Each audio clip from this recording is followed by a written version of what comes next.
สวัสดีครับเกษตรนภัสชาแนลวันนี้เราก็จะตามนันทวันภาพยนตร์นะครับว่าวันนี้เขาฉายอยู่ที่ไหน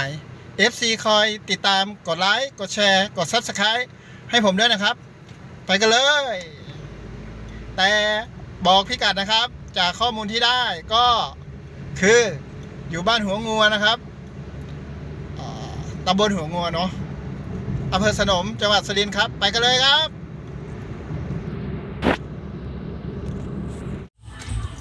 สวัสดีครับเราก็มาถึงเป้าหมายแล้วนะครับที่นันทวันวันนี้เขาก็มีฉายที่วัดสุทธิอะไรบ้านหัวงัวแล้วกันนะครับวัดบ้านหัวงัวนะครับตำบลหัวงัวอำเภอสนมจังหวัดสุรินทร์นะครับผมตอนนี้ทีมงานกำลังดำเนินการตั้งจอนะครับเวลาตอนนี้ก็ประมาณ4 โมงเย็นนะครับ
พ่อที่บนเรียนชนะจนขึ้นคอสมเด็จพันล้านที่ข้อมือขวาปัดเป่าความจนวอนพ่อช่วยดลให้คนเด็ดให้ลูกได้รวยกับเขาบ้างนะให้สมคำว่าสิทธิหลวงพ่อรวยฝากใจโซโซให้วัดตะโกแผ่บุญ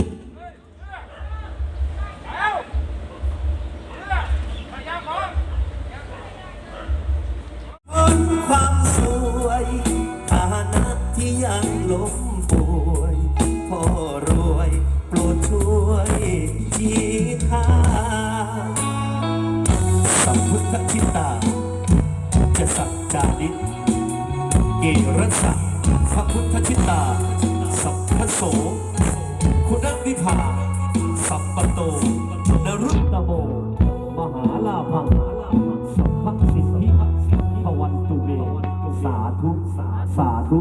สาธุ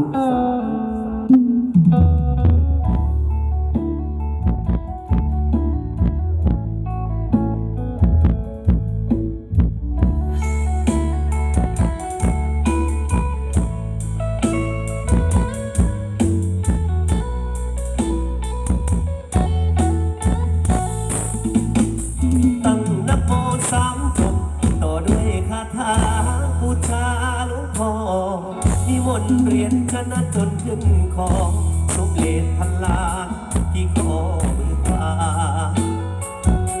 ปัดเป่าความจนวอนพ่อช่วยดลให้คนเมตตาให้ลูกได้รวยกับเขาบ้างนะ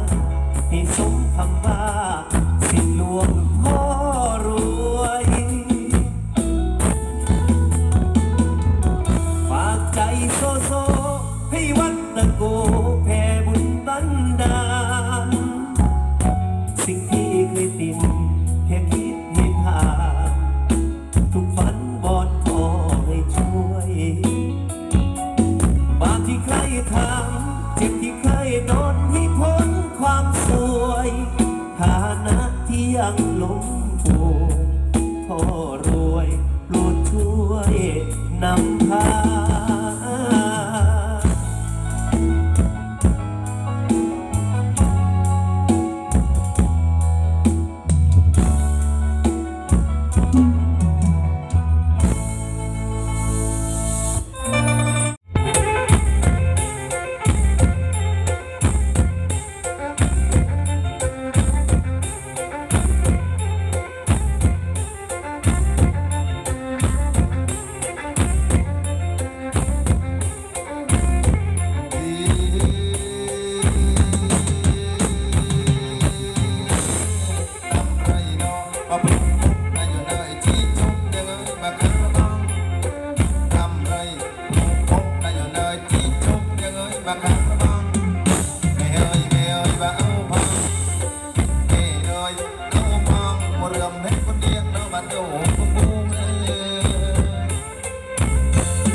บัตร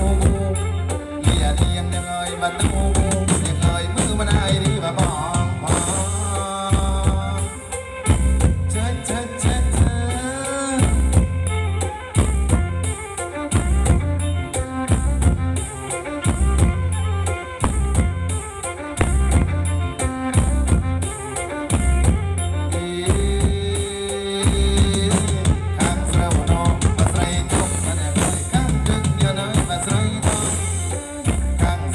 ใส่เจ้า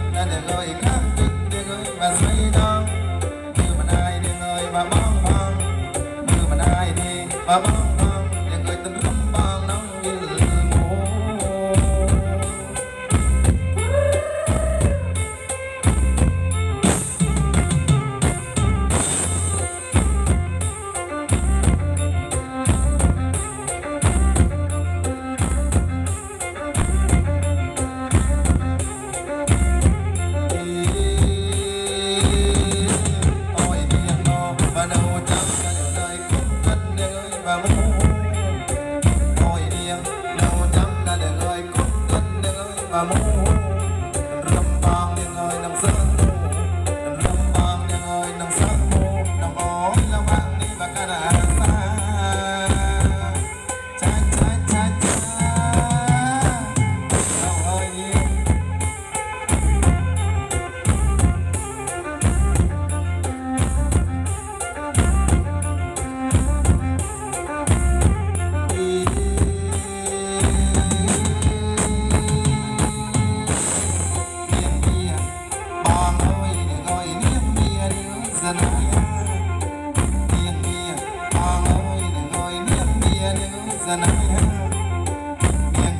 กันสนามลา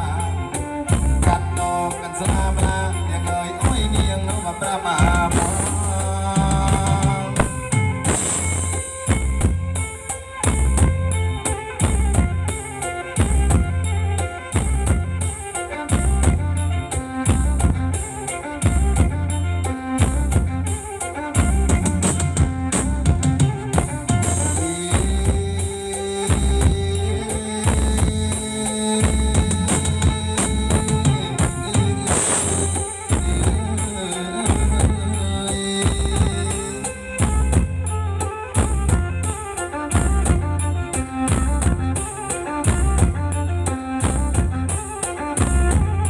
โอนเมียน้องบางเอ้ยเดี๋ยวเอ้ยโอนเมียเดี๋ยวเอ้ยมาตั้งเอ้ยโอนเมียบางเอ้ยโอนเมียเดี๋ยวเอ้ยมาตั้งเอ้ยกระหม่อมเดี๋ยวงมมาตั้งเอ้ยเลี้ยงกลมน้องมาตั้งเอ้ยเดี๋ยวเอ้ยตั้งใจนี่มาบางโจร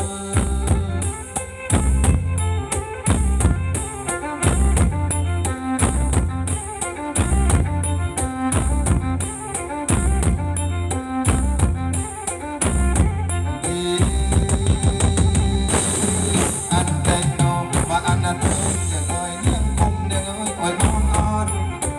อันเด็กว่าอันนั้นเอ้ยเดี๋ยวเอ้ยเลี้ยงกลมน้อยน้องอ่อนเดินในบ้านโจรกองเดินในบ้านโจรเดี๋ยวเอ้ยโอ้ยบ้านโจรวิ่งได้ดี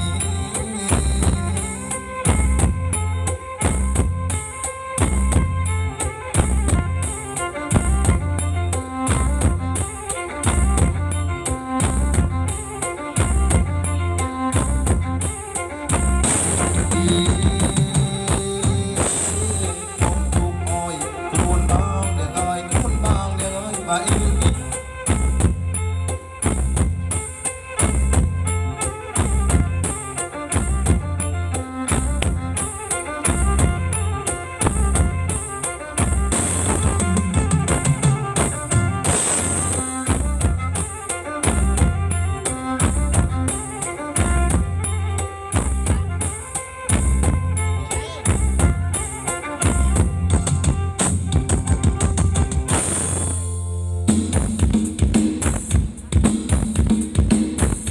ครับในช่วงนี้จะเป็นการทดสอบทดลองในด้านระบบเสียงเพื่อเข้าที่ในการฟังเพลงแล้วก็ชมภาพยนตร์นะครับ ในช่วงเย็นจะเป็นลูกทุ่งหมอลำบวกเพื่อชีวิต บวกเพื่อกระตรึมบวกตามคำขอ อยากฟังเพลงอะไรวันนี้รบกวนเขียนมาอย่างเดียวนะครับ ในช่วงเด่นๆตืดๆจัดเต็มความมันกับดีเจสบะพบกันแน่นอนค่ำคืนนี้นะครับ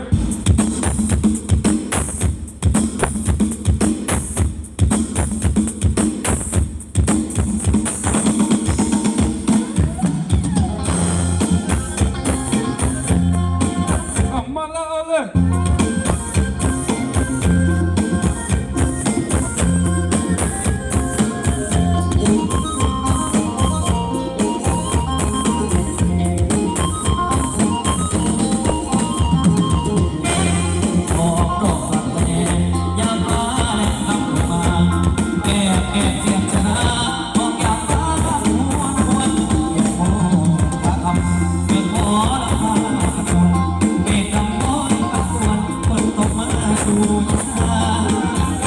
ในด้านพิธีการ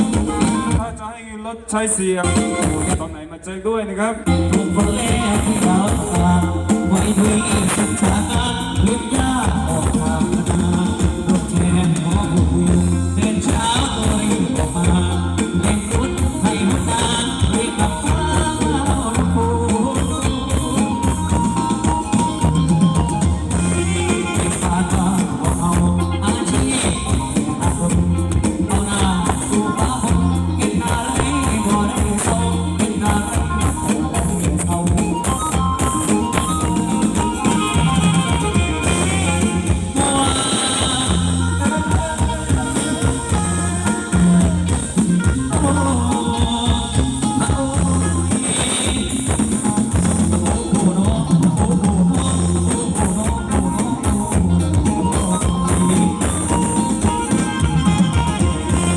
วันเรื่องที่มันเป็นกูร้องปุ๊บต้องกำลังเอา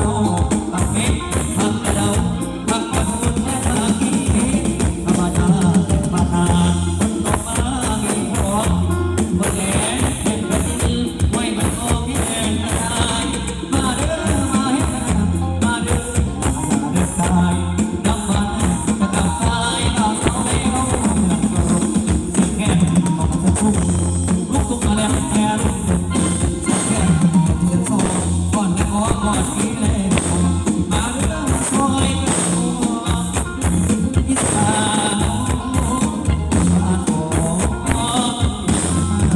วันนี้นันทวันภาพยนตร์หน่วยน้ำใหม่ดี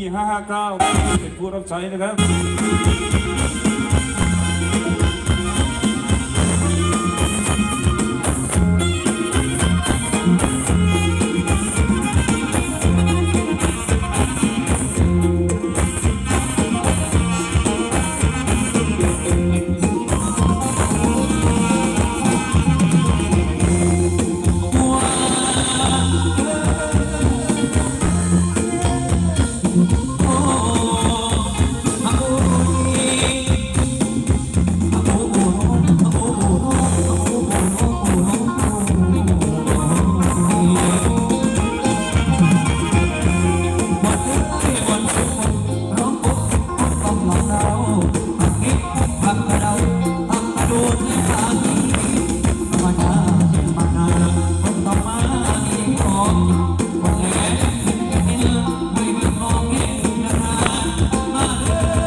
ช่วงนี้อยากฟังเพลงอะไรนะครับ เขียนมาโชคจะให้ตามคอ